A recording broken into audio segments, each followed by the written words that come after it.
Good afternoon. For my educational thinker presentation, I had Jean Piaget. When I was getting my bachelor's degree in psychology, we talked a lot about Jean Piaget. So doing this project on him was a lot of looking over notes that I had in that class and everything. So it was nice to be able to get back to him and learn more about him.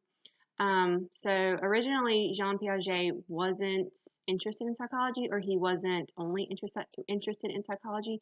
He actually wrote a lot of articles and published a lot of articles on in the subject of zoology, um, primarily on mollusks. He was essentially a child prodigy. He was established in many different subjects: philosophy, psychology, zoology. But he started to get interested in psychology when he had children of his own, and he started to observe how children could not um, remember or recall a simple fact that is easy for us adults.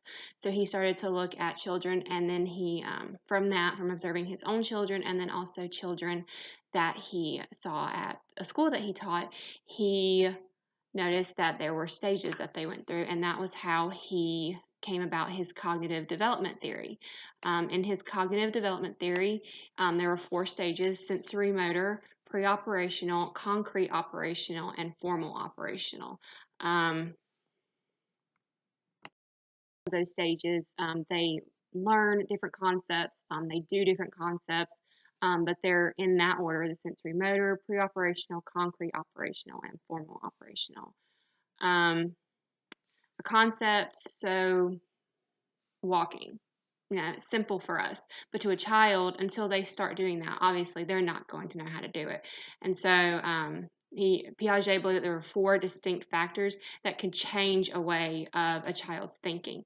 They were biological maturation, activity, social experience, and equilibration. So biology, just how they were born, just their basic biology could be part of how they learn a simple concept. Also, their activities, their social experiences, how do they see other children do those activities, and how do they interpret, how do they mimic those activities. And then lastly, the schema was a big concept for Jean Piaget, and it was quickly accepted by other researchers. A schema is basically how we encounter new situations and how we use previous experiences and previous thoughts to go through those new situations.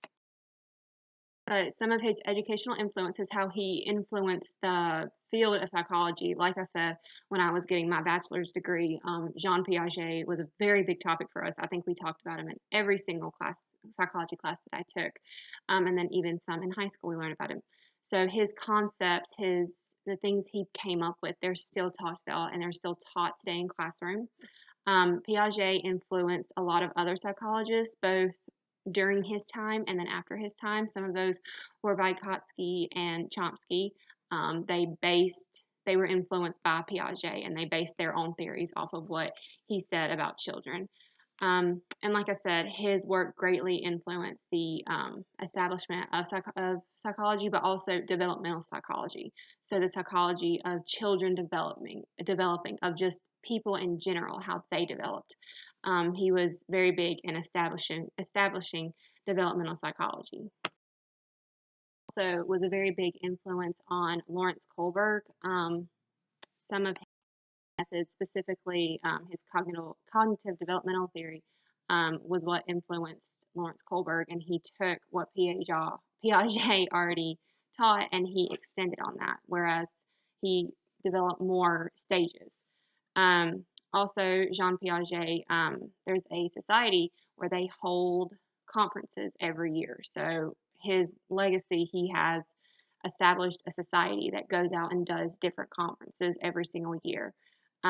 He's not only taught in classrooms, but he influenced classrooms. He influenced the field of education and how we teach our children, because obviously they're at different stages in every single grade. And so by him stating that they are in different stages, that's how he was able to influence the field of education.